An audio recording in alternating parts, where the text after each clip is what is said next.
Hey, what's up? It's me, Lex, back at you with another Pathfinder video.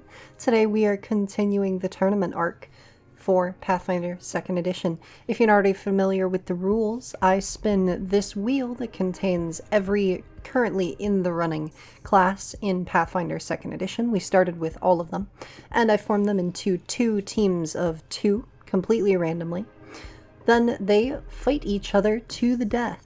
In this arena, every single character has been given the battle medicine skill feat and all of the equipment that they would like, but there are no consumables. To make up for this, spellcasters can cast a single spell an additional time per day, the same way that a wizard can, and the wizard can of course do it twice per day.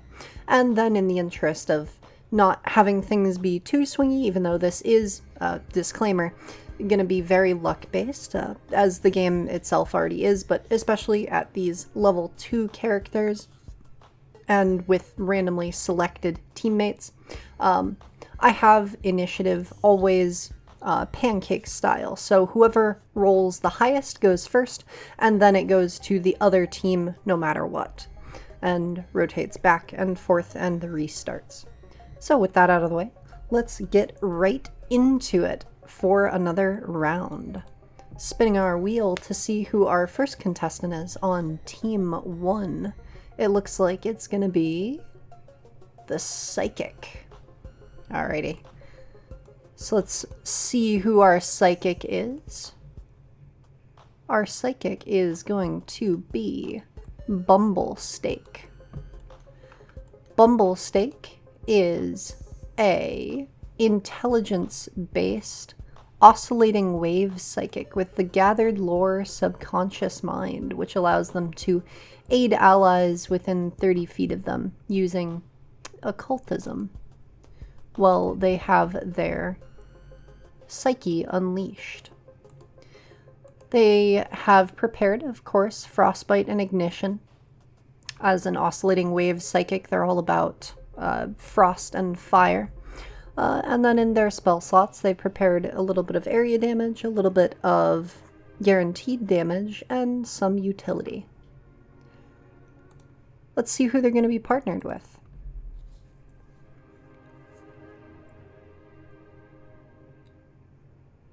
Oh, the Inventor. As a little bit of a disclaimer here, Inventor has, as of this video's release date, basically just been remastered in the Pathfinder 2nd Edition remaster project that Paizo has been working on. Those changes are not implemented here, however, they're not particularly sweeping changes. So we'll get into Thriving High's build next.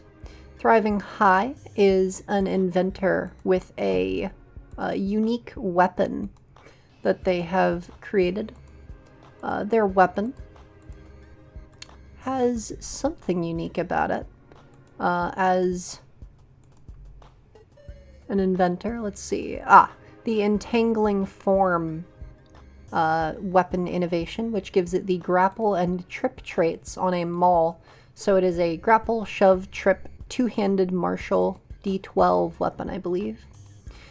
They also have the built-in tools feat so that they can carry a healer's toolkit and a thieves toolkit in the weapon without needing any extra hands. And they have the Wukong extension class feat as well as tamper so that they can attempt crafting checks to debuff their enemies.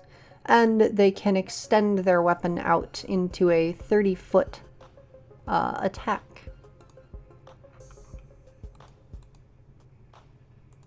Now, let's see who our Psychic and Inventor are going to be up against on Team 2. Ooh. Alrighty, it looks like we're going to have the Runesmith. This is one of the current playtest classes, because I figured if I was going to do something like this, I might as well include every single character. Our Runesmith is going to be Blight-Eyed. The runesmith, for those who are unfamiliar, is all about being able to engrave runes onto things during exploration mode, and etch the same runes onto things during combat. And then, regardless of whether it is etched or engraved, they can invoke it to have additional effects. They're a martial class. Blight-Eyed here has S01, the rune of whetstones, which causes your weapon to do additional persistent bleed damage, and it can be invoked to deal slashing damage to creatures adjacent to you.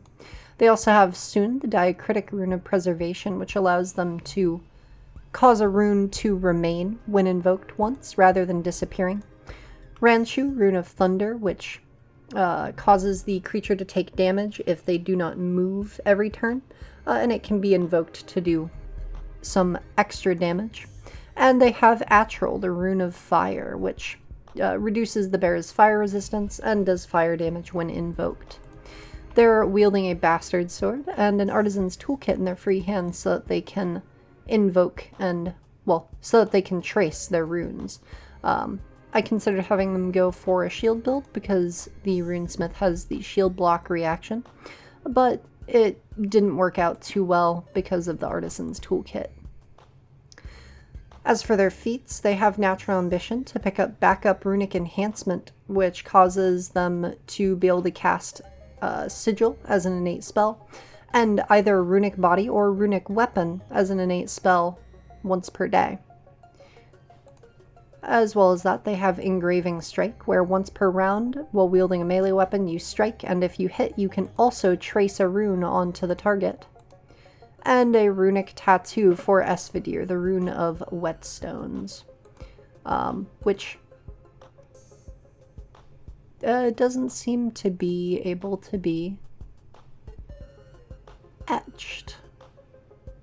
Or I suppose it can be, because the rune, you choose any rune you'd like and you can etch it there, but you just gain its invoke effect. So S01 is etched onto Blight-Eyed and can be invoked once per day.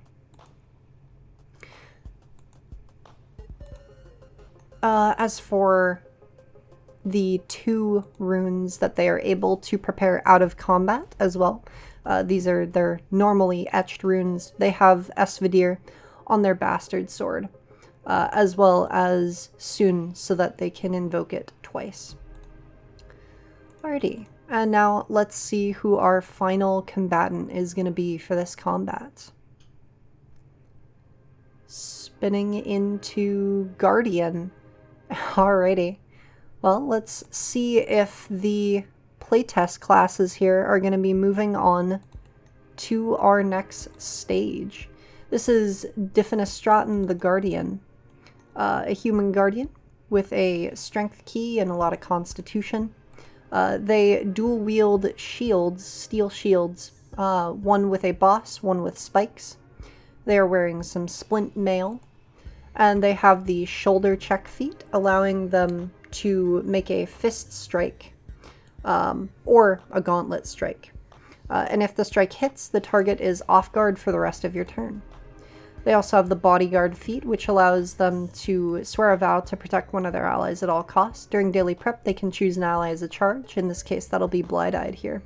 And when Defenestraten here intercepts a strike against the charge gains resistance to physical damage equal to 1 plus half your level for 1 round. And finally, Shielding Taunt, which allows Defenestraten to raise a shield and simultaneously taunt a creature, which gives them a -1 circumstance penalty to their save. For those who do not know, the Guardian is all about taunting creatures so that they gain bonuses to attack you, but penalties to attack anyone but you. And their Intercept Strike ability allows them to take damage instead of adjacent allies. Alrighty, with our teams assembled then, I'm just going to configure these 2 onto the opposition so that any automation does not mess with the game, and we will get right into things. Alrighty. Let's add everyone to initiative here. and roll it up.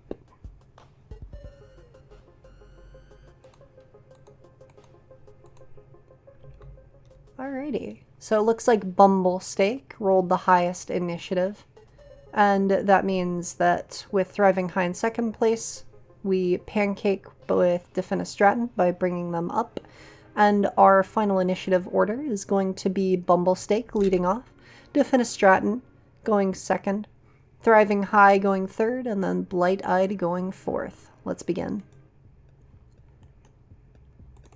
Alrighty, on the first turn of combat here, Psychics always want to use Unleash Psyche as soon as possible, which means that Bumblesteak here wants to cast a spell so that they can unleash it next turn. As for what would be a good spell to get started, well, probably casting with an Inventor on melee. Helpful Steps might be a good idea.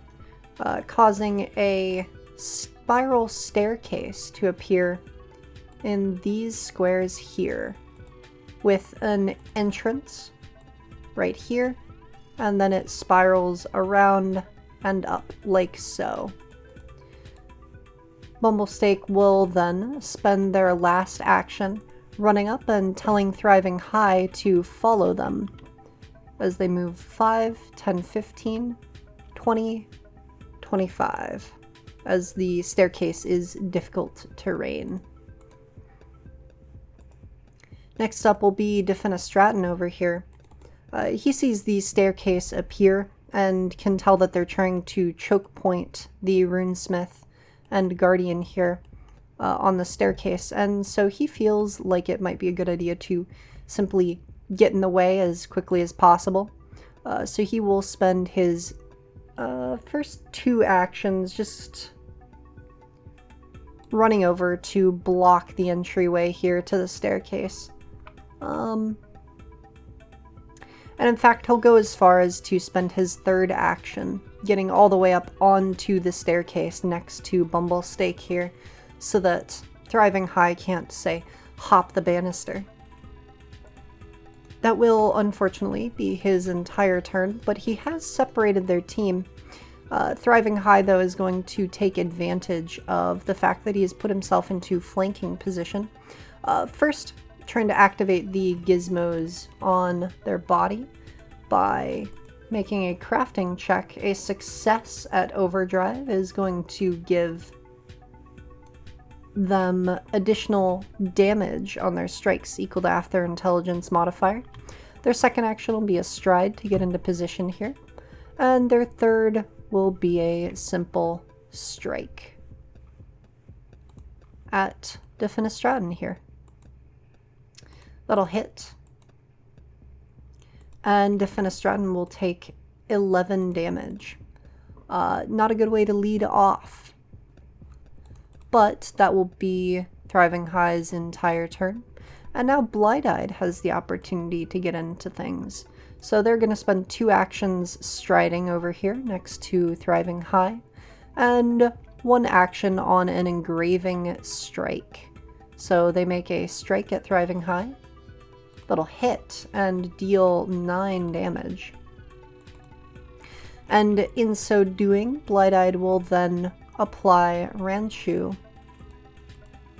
onto Thriving High here. There we go.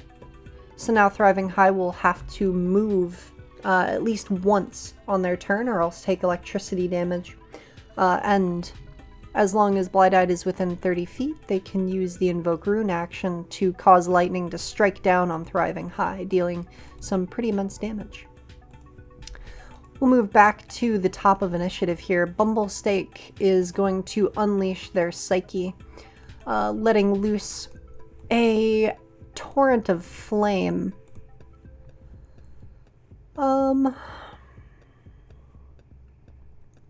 Their first action will be casting Thermal Stasis on their teammate here to give them some resistance to both fire and cold.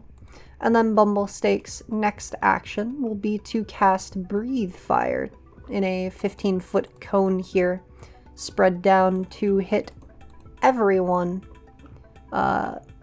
with some flames. So let's see how that goes. Ooh, every single person failed their saving throw. So the damage will be 11 to each of them. With this one single, like, unleashed barrage of flame over the grouping here. Defenestraten is looking bloodied. Thriving High is near death, and Blight-Eyed is injured. And that will be Bumblesteak's entire turn here. We'll move over to Defenestraten, who does not want that to happen again. So they're going to do well, they want to pull aggro away from their teammate here, so their first thing will be a shielding taunt, which causes them to raise their shield and then taunt. And so Thriving High, being taunted, will critically fail the save, taking a -3 circumstance penalty to attack rolls and DCs when taking a hostile action that doesn't include Defenestraten as a target. So we'll extempore that out and add critical failure. There we go. So that was Defenestraten's first action. Their second action is going to be a shoulder check against Bumblesteak here. Simply making a gauntlet strike. Oh, and an unfortunate miss. Critical miss, in fact, will accomplish nothing. So Defenestraten will just swing in then with just simply another gauntlet strike. Oof, and that'll be a critical hit, rolling for 12 damage, which is enough to bring Bumblesteak down to exactly bloodied. Alrighty, now we move over to Thriving High, who is currently bleeding and attracting lightning, and suffering from a massive penalty to attack anyone but Defenestraten. Thriving High's first action here will be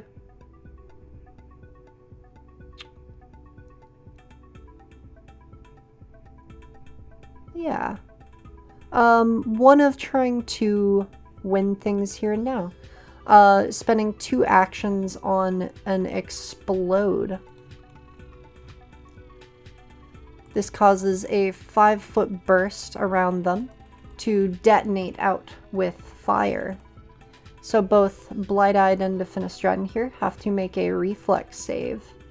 Both succeed, and so take half damage, which is 1 damage. And Thriving High then has to make an unstable check, as this was an unstable action. So a d20 with a DC of 15. That is a success, and Thriving High will remain able to use unstable actions. And using the medical tools within their weapon, they're going to attempt to patch themselves up. Maybe they press a button on their gadget and it starts wrapping bandages around their leg. Success! Oh, and a very high roll on the healing brings them all the way back up to barely injured. That is a very potent tool that Thriving High has here. They kind of like slam the ground and this explosion comes out, and as the other two are forced to kind of turn away, the repair tools in Thriving High's weapon are able to patch them up quite well. Alrighty. And Thriving High will still be bleeding. Now, Blight-Eyed here is going to attempt an engraving strike first, which will hit and deal 6 damage. and then we'll engrave on Atrol the rune of fire. Here we are. Onto Thriving High. This Ranchu rune is going to wear off at the end of this turn if Blight-Eyed doesn't invoke it, and with 3 damaging runes available, this is as good a time as any. So Blight-Eyed will spend 1 action invoking the Esvidir on their blade, the Ranchu on Thriving High, and the Atrol on Thriving High. I also will remember really quickly first that because Thriving High didn't move, they got struck by a little bit of thunder damage at the end of their turn. Alrighty, now Blight-Eyed will do invoke these 3 runes. So Thriving High is going to have to make a Fortitude saving throw against Esvidir.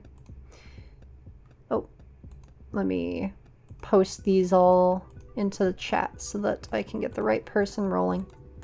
Alrighty, a saving throw against Esvidir, which will be a failure, a saving throw against Ranchu, which will be a success, and a saving throw against Atrol, which will also be a success. So, Esvidir will deal 6 damage to Thriving High.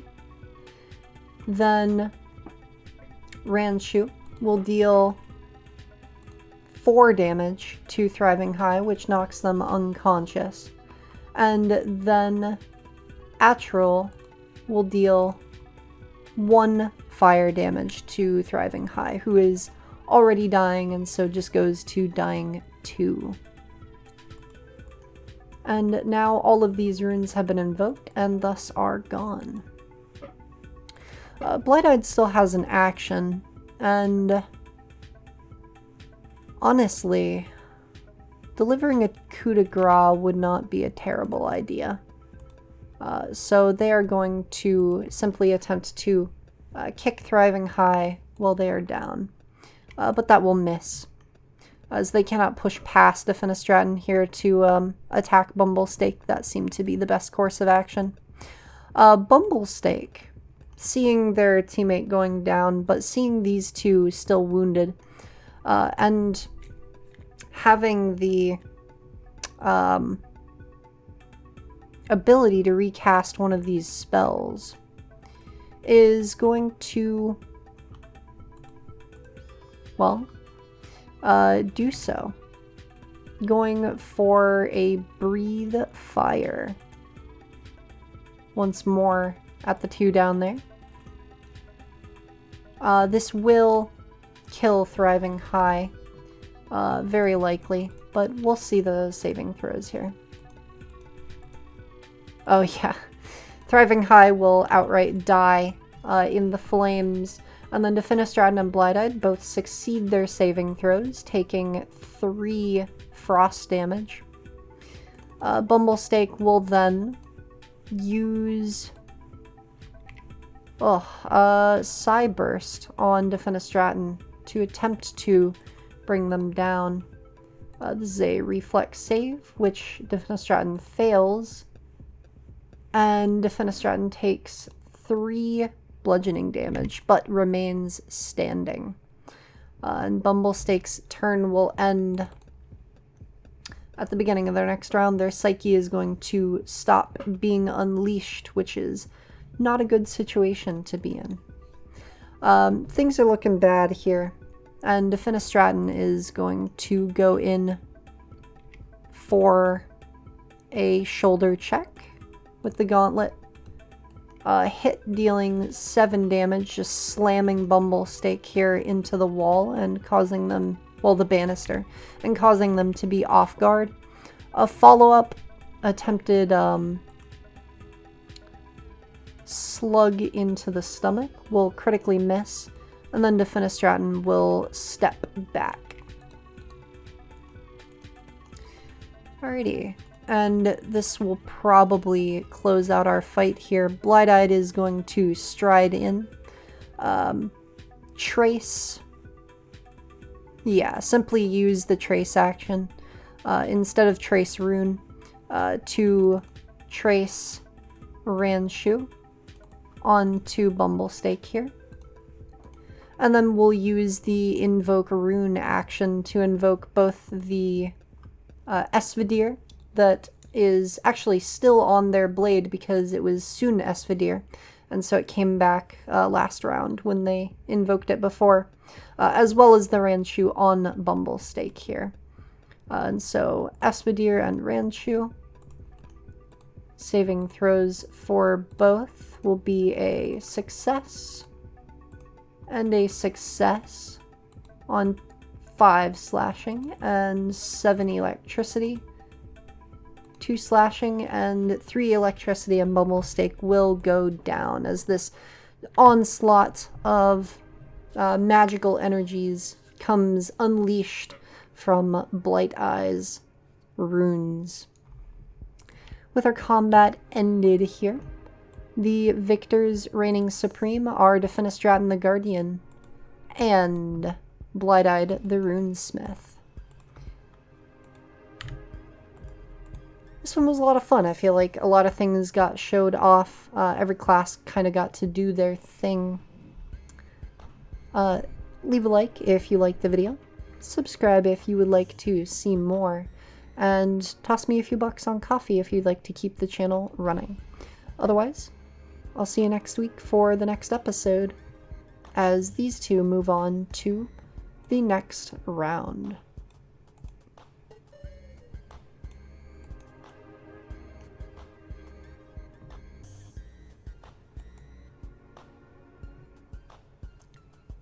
Thank you to my supporters on Ko-fi.